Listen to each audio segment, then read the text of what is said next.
தூத்துக்குடி மாவட்டத்தில் உள்ள பட்டினமருதூர் கிராமத்தில் தொடர்ந்து பழமை வாய்ந்த பொருட்கள் மற்றும் தங்க நாணயங்கள் கண்டுபிடிக்கப்பட்டு வருவதால் இந்த பகுதியில் உரிய ஆய்வு மேற்கொண்டு வரலாற்று பொக்கிஷங்களை மீட்டெடுக்க கோரிக்கை விடுத்துள்ளனர் அப்பகுதி மக்கள்.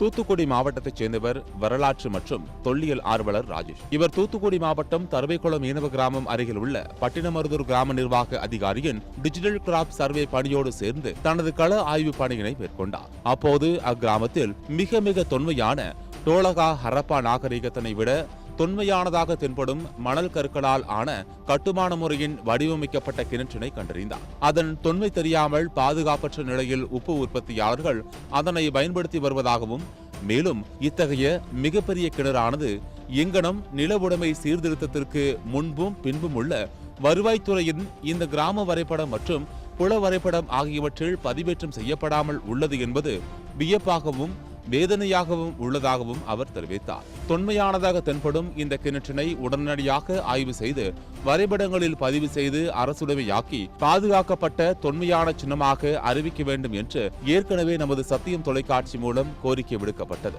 இது குறித்த செய்தி மாவட்ட நிர்வாகத்திற்கு தெரிய வரவே உடனடியாக புகைப்படங்கள் மற்றும் காட்சி பதிவுகளை கிராம நிர்வாக அதிகாரி வாயிலாக தொல்லியல் ஆர்வலர் ராஜேஷ், வருவாய்த்துறை உயர் அதிகாரிகள் மற்றும் மாவட்ட ஆட்சியருக்கு சமர்ப்பித்தார். இது குறித்து அந்த கிணற்றின் உரிமையாளர் நம்மிடம் கூறும்போது, இந்த கிணறு உப்பு உற்பத்திக்காக 1980 வெட்டப்பட்டதாகவும் அது தொன்மையான கிணறு அல்ல என்றும் அவர் தெரிவித்தார். என்னுடைய அளம் தான். அந்த அளத்துல உண்மையிலேயே அந்த உண்மைக்கு புறம்பான செய்தி அது அந்த பேப்பருக்கு அளிக்கப்பட்டிருக்கு. இந்து பேப்பர்ல 25/8 அந்த பேப்பர்ல அந்த கிணத்தை பத்தி வந்திருக்கு. அது 80வது வருஷம் தான் அது தோண்டப்பட்ட கிணறு. அது தவறுதலாக ஒரு தன்னார்வலர் ஒரு தொன்மையான கிணறுன்னு சொல்லி என்ன செஞ்சாரு, பேப்பர்ல போட்டார்.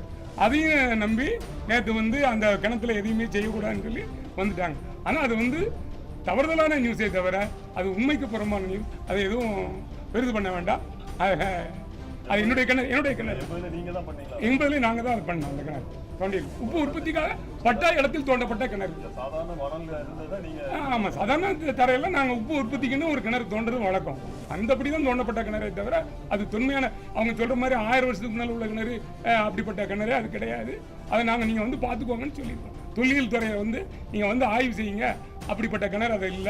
இந்த நிலையில் தற்போது இந்த பகுதியில் இறால் வளர்ப்பு பண்ணைக்காக இடத்தை சீர் செய்த போது பெரிய அளவில் சங்கு குவியல்கள் 60 மூட்டைகளில் கிடைக்கப்பட்டதாகவும் அதனை அந்த சீர் செய்யும் பணியில் ஈடுபட்ட ஒப்பந்ததாரர் எடுத்துச் சென்றதாகவும் கூறப்படுகிறது. மேலும் இந்த பகுதியில் இருந்த கல் மீது மற்றொரு கல்லை வைத்து அடித்து ஆய்வு செய்து பார்த்தபோது அதில் 7 சுரங்களும் மீண்டதை கண்டு சமூக ஆர்வலர் ஆச்சரியமடைந்தார். இது ஒரு இசைப்படிக்கட்டாக இருக்க வாய்ப்புள்ளதாகவும் இதன் மூலம் அந்த பகுதிகள் மிகப்பெரிய அரண்மனை இருந்ததற்கான சாத்தியக்கூறுகள் தெரிகின்றன என்றும் கூறினார்.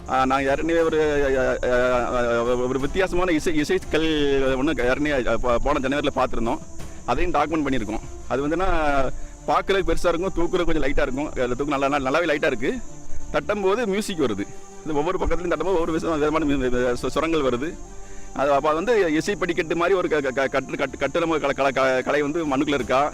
ஏன்னா அந்த இடத்துல தோண்டும் போது நிறைய ஒரு கட்டிடங்கள் உள்ள வந்ததாகவும் புத்தர் விகாரங்கள் கிடைச்சதாகவும் அந்த ஆடு மேய்க்கிற நண்பர்கள் ஏற்கனவே தகவல் கொடுத்து நாங்கள் தொழில்துறை கலாய்வு பண்ணும்போது அப்போ அதை ப்ராப்பராக அதில் ஜிபிஆர் போட்டோ ஸ்கேன் பண்ணும்போது கீழே ஸ்ட்ரக்சர்ஸ் இருக்கா அப்படின்னு பார்க்கும்போது ஒரு அந்த நகர நாகரிகம், கடற்கரை நாகரிகத்தோட ஒட்டினுள்ள அந்த ஒரு பழங்கால நாகரிகத்தோட எச்சங்கள் பூமியில் கிடக்கிறது நமக்கு பலனாகுது. மேலும் இந்த பகுதியில் ஆடு மேய்க்க சென்றவர்கள் பலர் பல்வேறு நாணயங்களை கண்டெடுத்து ஒப்படைத்துள்ளனர். இதனை தற்போது ஆய்வு செய்து பார்த்ததில் 2.6 விழுக்காடு முதல் 44 விழுக்காடு வரை இந்த நாணயங்களில் தங்கம் சேர்ந்துள்ளது தெரிய வந்துள்ளது. ஆகையால் இந்த கடற்கரையை ஒட்டி உள்ள பகுதியை தொல்லியல் துறையினர் வேலி கிடைத்து பாதுகாத்து தற்போதைய அதிநவீன கருவிகள் மூலம் ஆய்வு நடத்தினால் செல்வ செழிப்புடன் இருந்த சேர சோழ பாண்டியர்கள் காலத்திற்கு முந்தைய தமிழனின் செல்வ செழிக்கும் பண்டைய நாகரிகம் சுமார் 10,000 டன் தங்கம் ஆகியவை இந்த நிலத்தில் கிடைக்க வாய்ப்பு இருப்பதாகவும் அவர் தெரிவித்தார். சும்மா தற்சமயம் நான் காட்டு வழியாக வரும்போது ஒரு 10 காயினுக்கு மேலே நான் எடுத்திருக்கேன். இது பழைய காலத்து காயின். அதனால் தொல்லியல் ஆர்வலர் அவங்ககிட்டையும் தொல்லியல் துறையிட்டையும் நான் ஒப்படைச்சிருக்கோம். இது இப்படி பார்த்தோன்னா இது பழைய மன்னர்கள் வாழ்ந்த பூமி.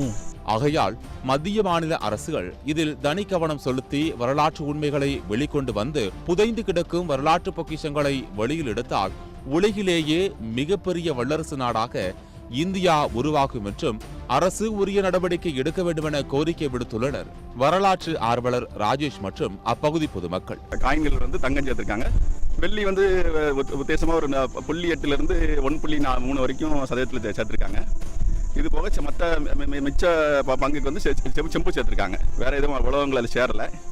அப்போ இந்த இந்த இந்த விஷயங்கள் கிடைச்ச உடனே நான் திரும்ப வட்டாட்சியரை தொடர்பு கொண்டு, சார் இந்த மாதிரி இருக்குது, நாங்கள் மொதல் ஒப்படைச்ச 6 காயினில் அந்த அந்த அந்த எக்ஸ்ரே டெஸ்ட் பண்ணலை, அந்த கேரட் மீட்டில் போட்டு செக் பண்ணலை, கொஞ்சம் பெர்மிஷன் கொடுத்தீங்கன்னா பண்ணுறேன்னு சொன்னோன்னா ஐயா கொஞ்சம் பெர்மிஷன் கிராண்டட் பண்ணி கையில் ஒப்படைச்சாங்க. இப்போ அதையும் பண்ணி பார்க்கும்போது ஈஸ்ட் இந்தியா கம்பெனியோட காசு வந்து 1835 காசு வந்து ஃபுல் செம்பு காசு. அது ஒரு சோழர் காலத்து காசு வந்து செம்பு காசு. மற்ற காசுகளும் வந்து ஃபுல்லாகவே அதில் தங்கங்கள் இருக்குது. இப்போ எல்லாத்தையுமே பண்ணி நம்ம மார்க் பண்ணி எல்லாமே ஐடென்டிஃபை பண்ணி வச்சுருக்கோம். அதுதான் அதை எக்ஸ்போஸ் பண்ணி கொண்டு வந்துடணும், வெளியே தகவல் கொடுத்துருங்கிறதுக்காக அந்த திரும்ப ஒரு கலாய்வு வந்தோம். மேற்கொண்டு எதுவும் அந்த ஃபீல்டை நம்ம சத்தியம் டிவி நிறுவனம் மூலமாக கொஞ்சம் டாக்குமெண்ட் பண்ணுறதுக்காக கொண்டு வந்தோம். பண்ணும்போது நிறைய சிதைவுகளை பார்க்குறோம். வித்தியாசமான சிதைவுகளை பார்க்குறோம். அந்த அந்த சிதைவு குவியல்கள் பார்க்குறோம். சத்தியம் தொலைக்காட்சியின் செய்திகளுக்காக தூத்துக்குடி மாவட்ட செய்தியாளர் ராஜா சாலமோனுடன் சத்தியம் தொலைக்காட்சியின் செய்திக்குழு.